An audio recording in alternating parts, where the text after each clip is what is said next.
Hello friends, welcome. UPSC preparation only channel में आपका स्वागत है। दोस्तों, इस पार्ट में हम लोग अंग्रेजों के द्वारा भारत का जो बहुत सारा महत्वपूर्ण क्षेत्र जीतकर अपने साम्राज्य में मिलाया गया, तो उसके विषय में हम लोग यहाँ पर पढ़ेंगे।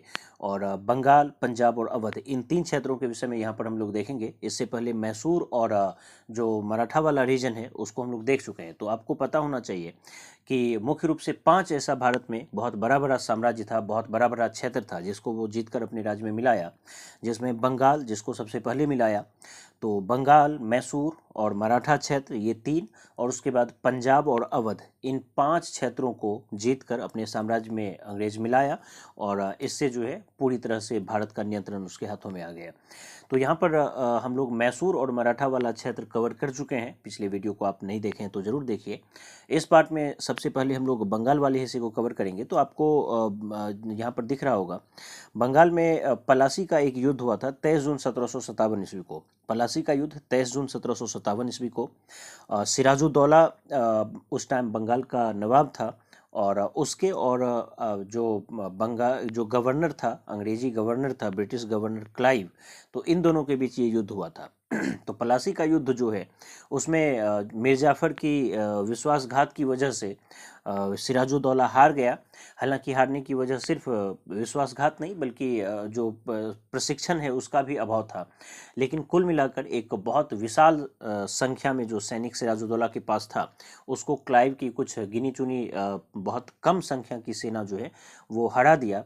और हराने का जो मूल वजह था वो विश्वासघात था, क्योंकि मीर जाफर के नेतृत्व में एक बहुत बड़ी सेना की जो टुकड़ी थी वो युद्ध लड़ा ही नहीं।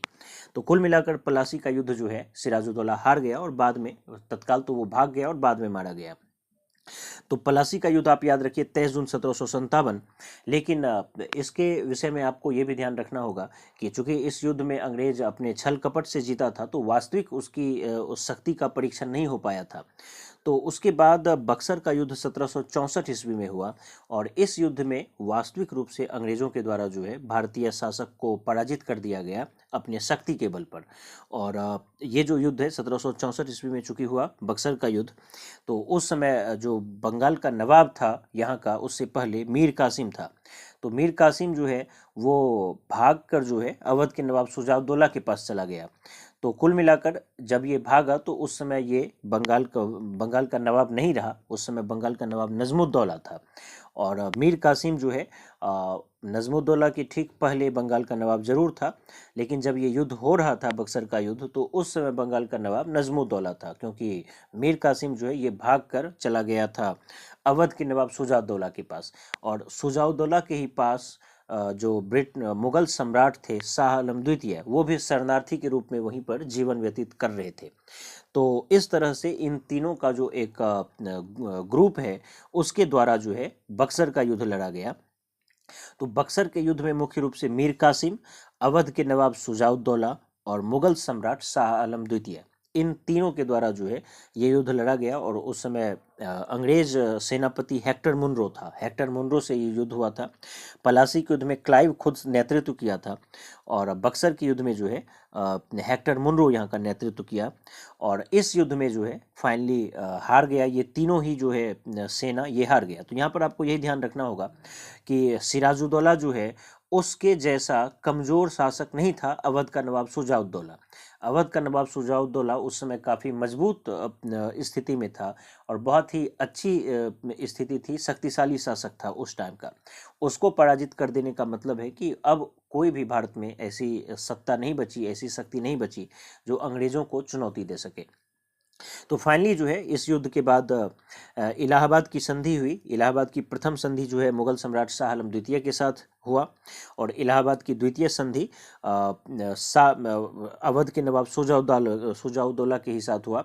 और इस संधि को करने के लिए स्पेशल क्लाइव को बुलाया गया था इंग्लैंड से। क्लाइव यहाँ से चला गया था प्लासी के युद्ध के बाद, लेकिन इस संधि को करने के मकसद से क्लाइव को वहाँ से बुलाया गया। तो क्लाइव जो है इस युद्ध के बाद जो इलाहाबाद की संधि थी, तो क्लाइव, मुगल सम्राट शाह आलम द्वितीय और अवध के नवाब शुजाउद्दौला, इन तीनों के बीच ये संधि थी, जिसमें इलाहाबाद की प्रथम संधि मुगल सम्राट शाह आलम द्वितीय के साथ, और इलाहाबाद की द्वितीय संधि जो है अवध के नवाब शुजाउद्दौला के साथ।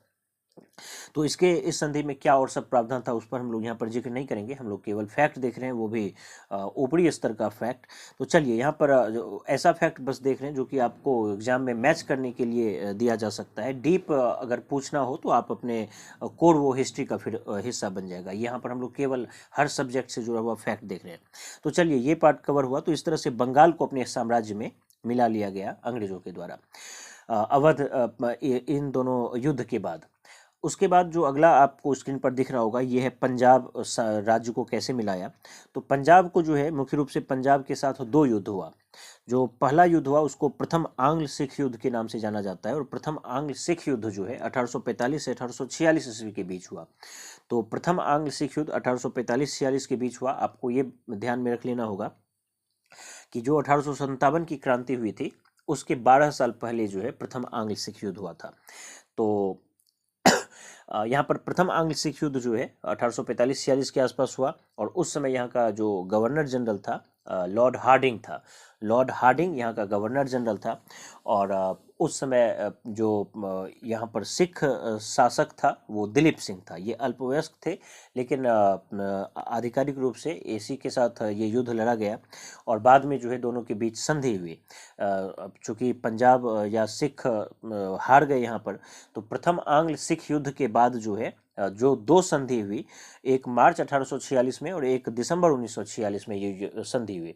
तो यहाँ पर लाहौर की संधि जो है मार्च 1846 में आपको यहाँ पर दिख रहा होगा। लाहौर की संधि मार्च 1846 में, और भैरोवाल की संधि जो है दिसंबर 1846 में। तो आपको यही पूछा जा सकता है कि लाहौर की संधि या भैरोवाल की संधि जो है किस युद्ध से जुड़ा हुआ है। तो प्रथम आंग्ल सिख युद्ध से, जो कि 1845-46 में हुआ, लॉर्ड हार्डिंग और दिलीप सिंह के बीच। तो यहाँ पर आपको एक चीज़ ध्यान में रखना होगा कि जो लॉर्ड हार्डिंग है इसके समय तो प्रथम आंग्ल सिख युद्ध हुआ ही, साथ ही साथ यही वो गवर्नर जनरल है जो कि नरबली प्रथा पर प्रतिबंध लगाया था। नरबली प्रथा पर प्रतिबंध लगाने वाला जो गवर्नर जनरल था वो लॉर्ड हार्डिंग ही था। उसके बाद जो द्वितीय आंग्ल सिख युद्ध हुआ ये 1848 से 1849 ईस्वी के बीच हुआ। तो द्वितीय आंग्ल सिख युद्ध जो है ये लॉर्ड डलहौजी के समय हुआ 1848 से 1849 के बीच, और ये जो है इस युद्ध के बाद कोई संधि इसलिए नहीं हुई क्योंकि सीधा उसके बाद जो है पंजाब को जीतकर अपने साम्राज्य में मिला लिया गया। तो कुल मिलाकर दो युद्ध हुआ पंजाब के साथ। प्रथम आंग्ल सिख युद्ध लॉर्ड हार्डिंग दिलीप सिंह, लाहौर की संधि भैरोवाल की संधि, और द्वितीय आंग्ल सिख युद्ध 1848-49 के बीच।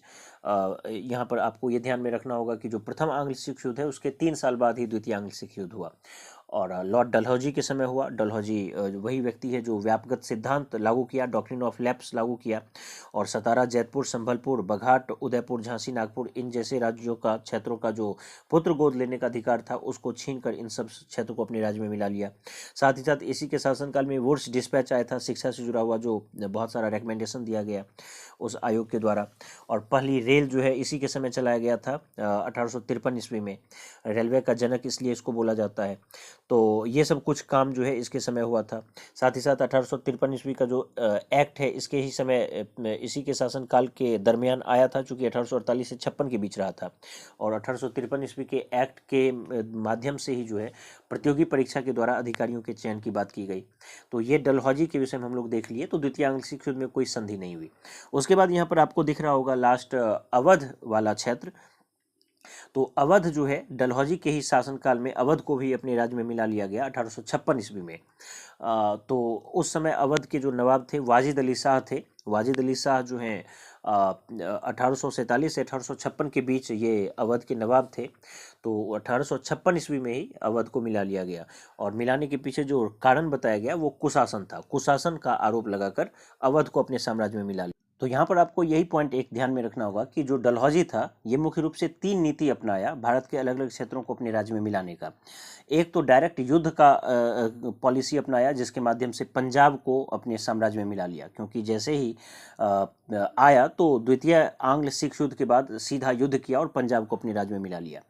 दूसरी इसकी पॉलिसी थी जो डॉक्ट्रिन ऑफ लैप्स वाला एक पॉलिसी, यानी कि व्यापगत सिद्धांत या डॉक्ट्रिन ऑफ लैप्स, जिसके माध्यम से पुत्र गोद न लेने वाला अधिकार बनाकर बनाकर, अधिकार को छीनकर, पुत्र कोई भी गोद नहीं ले सकता है शासक, ऐसा कानून बनाकर जो है बहुत सारे क्षेत्र को अपने राज्य में मिला लिया, जिसमें सतारा, जैतपुर, संभलपुर, बघाट, उदयपुर, झांसी, नागपुर ये सब क्षेत्र था। और तीसरी इसकी नीति थी कि कुशासन का आरोप लगा दिया जाए। तो कुशासन का आरोप लगाकर जो है अवध को अपने साम्राज्य में मिला लिया। तो यहाँ पर आपको ये ध्यान में रखना होगा कि अवध का बहुत सारा जो आम व्यक्ति था वो ब्रिटिश सेना में सेना के रूप में भर्ती था। तो जब अवध को अपने साम्राज्य में मिला लिया डलहौजी, तो बहुत ज़्यादा असंतोष फैला किसके बीच? ब्रिटिश सेना के बीच, क्योंकि ब्रिटिश सेना की बहुत ज़्यादा सिंपैथी थी अवध के साथ।